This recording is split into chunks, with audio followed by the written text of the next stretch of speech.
નમસ્કાર, afternoon prime ખબરો સાથે હું છું હેતવી। વાત કરીએ મહત્વના સમાચારોને લઈને તો જો વિગતો સામે આવી રહી છે। વડોદરામાં ઘરમાં કુકરમાં વિસ્ફોટ થયો હોવાની ઘટના સામે આવી છે, જેમાં બે મહિલા દાઝી છે। નવાપુરા ખારવાવાડા વિસ્તારમાં આ બનાવ બન્યો છે। કેટરિંગનો વ્યવસાય કરતી મહિલાના ઘરે કુકરમાં બ્લાસ્ટ થયું। બંને દાઝેલી મહિલાઓને હોસ્પિટલ ખસેડાઈ છે। પ્રચંડ ધડાકા સાથે કુકરમાં વિસ્ફોટથી આસપાસના રહીશોમાં પણ ફફડાટ ફેલાયો હતો। વડોદરાથી આજે ઘટનાના દ્રશ્યો પણ સામે આવ્યા છે। કુકરનો વિસ્ફોટનો અવાજ એટલો તીવ્ર હતો કે આસપાસના લોકોમાં પણ આ ઘટનાને લઈને ચર્ચા જોવા મળી હતી। પ્રચંડ ધડાકા સાથે વિસ્ફોટથી આસપાસના રહીશોમાં ફફડાટ ફેલાયેલો જોવા મળ્યો હતો। જે રીતની આ ઘટનાની વિગતો સામે આવી છે। કુકરમાં વિસ્ફોટની આ ઘટના, જેમાં બે જેટલા વ્યક્તિઓ છે તે દાઝ્યા હોવાની માહિતી છે। નવાપુરાના ખારવાવાડા વિસ્તારમાં બનાવ બન્યો હતો। કેટરિંગનો વ્યવસાય કરતી મહિલાના ઘરમાં આ કુકર બ્લાસ્ટ થયું। બંને મહિલાઓ દાઝી હોવાની માહિતી છે। તેઓને હાલ સારવાર માટે હોસ્પિટલ ખસેડાયા છે। પ્રચંડ ધડાકા સાથે કુકરમાં વિસ્ફોટથી આસપાસના રહીશોમાં પણ ફફડાટ ફેલાયો છે।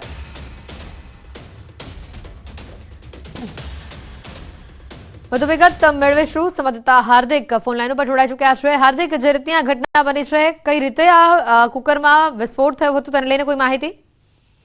બિલકુલ થી આખી જો ઘટનાક્રમની વાત કરવામાં આવે તો નવાપુરા વિસ્તાર આવેલો છે અને ત્યાં ખારવાવાડ છે। ત્યાં જે મહિલાઓ છે તેઓ પોતે કેટરિંગનો વ્યવસાય કરતી હતી, ત્યારે કેટરિંગનો ઓર્ડર હોવાના કારણે જે રસોઈ બનાવવાની કામગીરી જે છે તે કરવામાં આવી રહી હતી। દરમિયાન જે કુકર છે તેમાં પ્રેશર વધી જતા કુકરમાં અચાનક જે છે તે બ્લાસ્ટ થયો હતો। આ બ્લાસ્ટ થવાના કારણે તે મહિલાઓ જે છે તે ગંભીર રીતે દાઝી ગઈ હતી। જે ત્યાં ઇજાગ્રસ્ત મહિલાઓ છે તેમને જે સ્થાનિક લોકો છે તેમના દ્વારા 108 મારફતે જે સયાજી હોસ્પિટલ છે ત્યાં સારવાર માટે ખસેડવામાં આવી હતી। અહીંયા ઉલ્લેખ એ બાબતે છે કે આ જે કુકરનો ધડાકો છે એ હદે પ્રચંડ હતો કે આસપાસના જે રહીશો છે તેમની અંદર પણ અફરાતફરીનો માહોલ જે છે સર્જાયો હતો। તાત્કાલિક ધોરણે ઘટના વિકરાળ સ્વરૂપ ધારણ કરે પહેલા ફાયર બ્રિગેડને જાણ કરવામાં આવી હતી અને ફાયર બ્રિગેડના લાશ્કરો સ્થળ પર પહોંચ્યા હતા અને સમગ્ર પરિસ્થિતિ પર કાબુ મેળવ્યો હતો। આભાર હાર્દિક, માહિતી બદલ। વડોદરાથી આ ઘટનાના દ્રશ્યો સામે આવ્યા, જ્યાં કુકરમાં વિસ્ફોટ થયો। તો આ તરફ આવનારા દિવસોમાં વાતાવરણમાં પલટો આવશે। 25મી ફેબ્રુઆરીએ રાજ્યના વાતાવરણમાં પલટો આવેલો જોવા મળશે। ગુજરાતમાં માવઠાની આગાહી અંબાલાલ પટેલ દ્વારા કરાઈ છે। ઉત્તર ગુજરાત અને કચ્છના ભાગોમાં આગાહી કરાઈ છે। 22 થી લઈને 24 ફેબ્રુઆરી સુધી રાજ્યમાં ઠંડી પડશે। બનાસકાંઠાના વિસ્તારોમાં કાતલ ઠંડીનો અહેસાસ થશે। રાજ્યમાં પવનની ગતિ પણ વધશે તેવું અંબાલાલ પટેલે જણાવ્યું છે।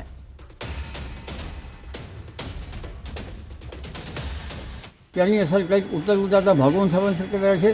ઉત્તર ગુજરાતના કઈ ભાગો અને કચ્છના ભાગોમાં છાંટાછૂટી થઈ જવાની શક્યતા છે અને તારીખ 22-23-24માં ઠંડી આવવાની શક્યતા છે। રાત્રિના પડોશના ભાગમાં લગભગ બનાસકાંઠાના ભાગોમાં ન્યૂનતમ તાપમાન 8 ડિગ્રી સેલ્સિયસ જેવું જવાની શક્યતા છે અને મધ્ય ગુજરાતના ભાગમાં 10 ડિગ્રી સેલ્સિયસ જેવું શક્યતા છે।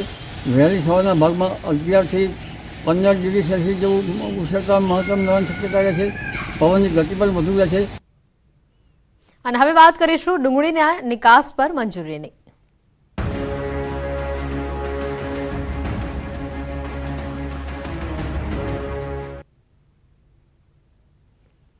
અત્યાર સુધીના આ સૌથી મોટા સમાચાર સામે આવી રહ્યા છે। અમિત શાહની અધ્યક્ષતાવાળી કમિટી ઓફ મિનિસ્ટર દ્વારા ડુંગળી નિકાસને મંજૂરી આપવામાં આવી છે। ગુજરાત અને મહારાષ્ટ્રમાં ડુંગળીનો પાક મોટા પ્રમાણમાં થવાથી અને સ્થાનિક માર્કેટમાં ડુંગળીના જે ભાવ છે તે કાબૂમાં રહે તે માટે ડુંગળીની નિકાસ પર પ્રતિબંધ લાદવામાં આવ્યો છે।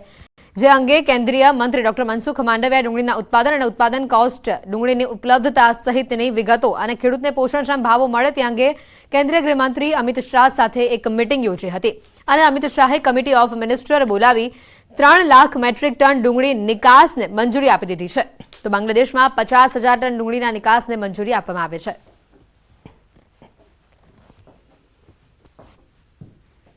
છેલ્લા 2 વર્ષથી ડુંગળી વાવેતર થયું હતું, પણ અત્યારે હવે નિકાસબંધી હટાવવાથી સારો લાભ થશે, ફાયદો થાય। કારણ કે ડુંગળીનું વાવેતર કરેલું હતું ત્યારે નિકાસબંધી હતી, ત્યારે ખેડૂતને બહુ નુકસાન થયું, કારણ કે 50-100 રૂપિયાની ડુંગળી થતી હતી। મજૂરીના ને ખેડૂતને ભાવના બિયારના ખાતરના નહોતા થતા। અત્યારે નિકાસ છૂટી આપી છે તો જે ખેડૂત પાસે અત્યારે ડુંગળી છે એ લોકોને તો ફાયદો થાય, કારણ કે 400-500 રૂપિયાના ભાવ થાય તો જ પડતર ડુંગળીમાં ખેડૂતને નફો મળે।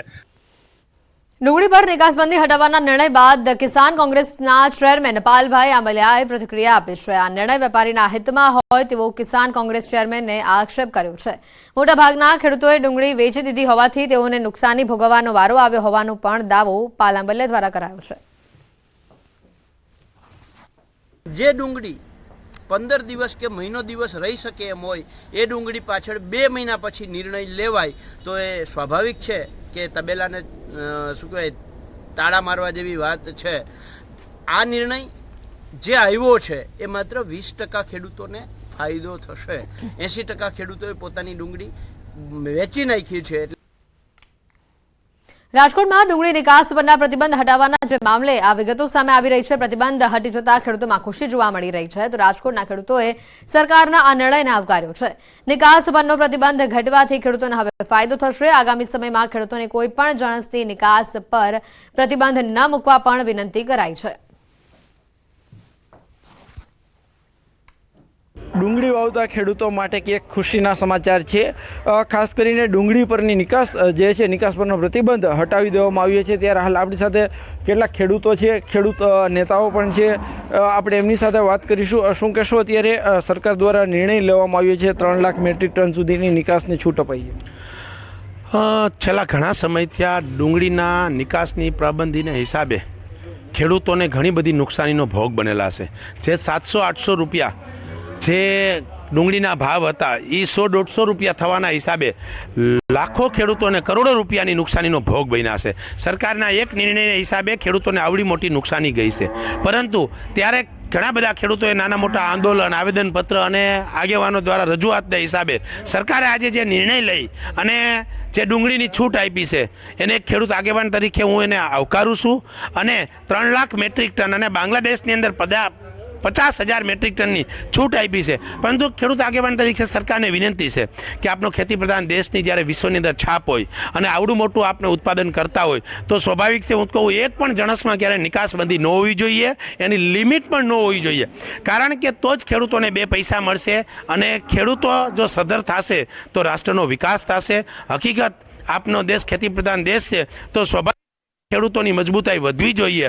એટલે આજના નિર્ણયને હું આવકારું છું, પણ ભવિષ્યમાં સરકાર આવું ન કરે એવી સરકારને વિનંતી પણ કરું છું. ચોક્કસથી આપણી સાથે અન્ય ખેડૂત નેતા છે, ખેડૂત અગ્રણી છે. શું કહેશો, અત્યારે સરકાર દ્વારા જે છે ખેડૂત એક નિકાસ હટાવવામાં આવી છે? સરકારના નિર્ણયથી ખેડૂતોમાં ખુશીનો માહોલ છે.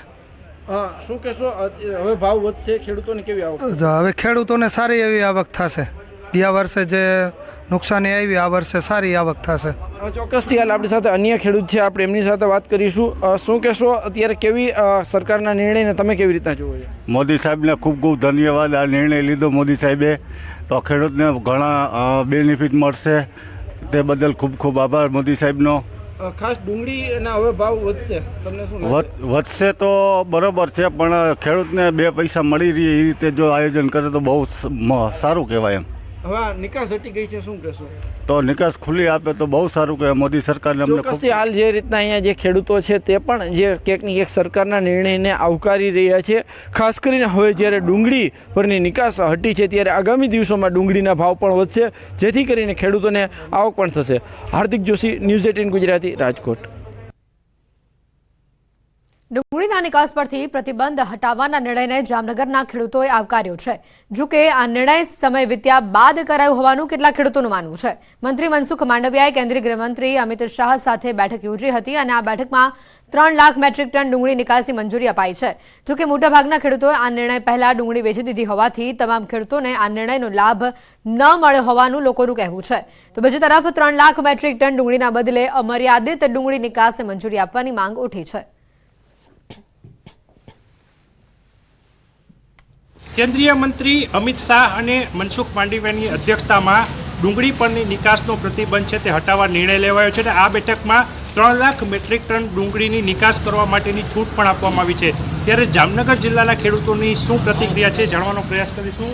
જામનગર જિલ્લાના ખેડૂતો પાસેથી શું કહેશો, ડુંગળી પરની નિકાસ હટાવવાનો કેન્દ્ર સરકારનો નિર્ણય છે, આ નિર્ણયને તમે કેવી રીતના જોવો છો? આ નિર્ણય બરાબર યોગ્ય છે. એનું કારણ છે કે જેટલા પાસે અત્યારે જે ડુંગળી પડી છે એના માટે ફાયદો છે. જેટલાને હતી તો વહી જ ગઈ. હવે ડાબામાં ને 200 રૂપિયામાં ગઈ છે, એટલે એ તો ખેડૂતને કાંઈ 200 રૂપિયામાં ડુંગળી ઘરમાં પડી જતી, કોઈ 200માં ગઈ છે, એટલે કોઈ જાતનો ફાયદો ન મળ્યો. પણ હવે એટલા બિચારા બાકી છે એને વધુ ફાયદો મળે એટલો નિર્ણય લીધો બરાબર છે, પણ ખૂબ મોડો લીધો. જે અમુક ખેડૂતો આ ડુંગળી બગડી જાય એવી છે શિયાળુ, એ નીકળી ગયા છે, એને તો ખોટ પડી જ છે, એ હવે કાંઈ સફળ નથી. પણ બાકીના ખેડૂતો માટે 3 લાખ ટન એ ભારત જેવડા મોટા દેશ માટે ખૂબ જ ઓછો કહેવાય કે આપણે પૂરા એશિયાને આપણે ડુંગળી પૂરી પાડી છીએ, પણ 3 લાખ ટન તો એ પાસેરામાં પૂણી જેવું કહેવાય એમ છે. એટલે થોડો ઘણો ફાયદો મળશે, પણ એવી આશા નથી કે બજાર એકદમ ઉચકાઈ જાય. નિકાસને મંજૂરી આપી એક સારું કામ કર્યું છે, પણ જો આ ચૂંટણી લક્ષી હોય તો એ લોલીપોપ ગણાય.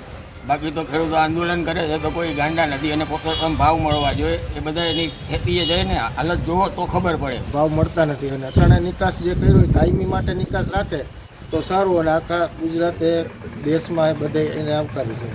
અત્યારે જે આ નિર્ણય છે તેને આવકારવામાં આવી રહ્યો છે. જે પ્રકારે નિર્ણય મોડો કરવામાં આવ્યો છે તેને લઈને ખેડૂતો ક્યાંક ને ક્યાંક ખુશ છે તો ક્યાંક ને ક્યાંક નારાજ પણ છે.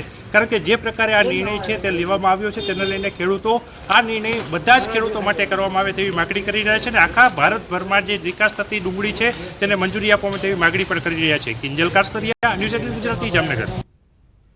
અમદાવાદના ખોખરામાં પ્રદૂષિત પાણીના કારણે અનેક લોકો બીમાર પડી રહ્યા હોવાની ઘટના સામે આવી છે. ખોખરામાં હાઉસિંગ સર્વોદય નગરમાં પ્રદૂષિત પાણીના લીધે અનેક લોકો બીમાર પડી રહ્યા છે. છેલ્લા ઘણા સમયથી પીવાના પાણીમાં પણ ગટર જેવી વાસવાળું પાણી આવતું હોવાનું ઘરે ઘરે લોકો જણાવી રહ્યા છે, જેના પગલે લોકોને ઝાડા ઉલટીના કેસ વધ્યા હોય તે પ્રકારની માહિતી છે. 1200 મકાનમાં પીવાનું પાણી અને ગટરનું પાણી મિક્સ આવતા સ્થાનિકો પરેશાન થયા છે. સ્થાનિકોએ કોર્પોરેશન પાસે પીવા માટે ચોખ્ખું પાણી મળે તેવી માંગ કરી છે.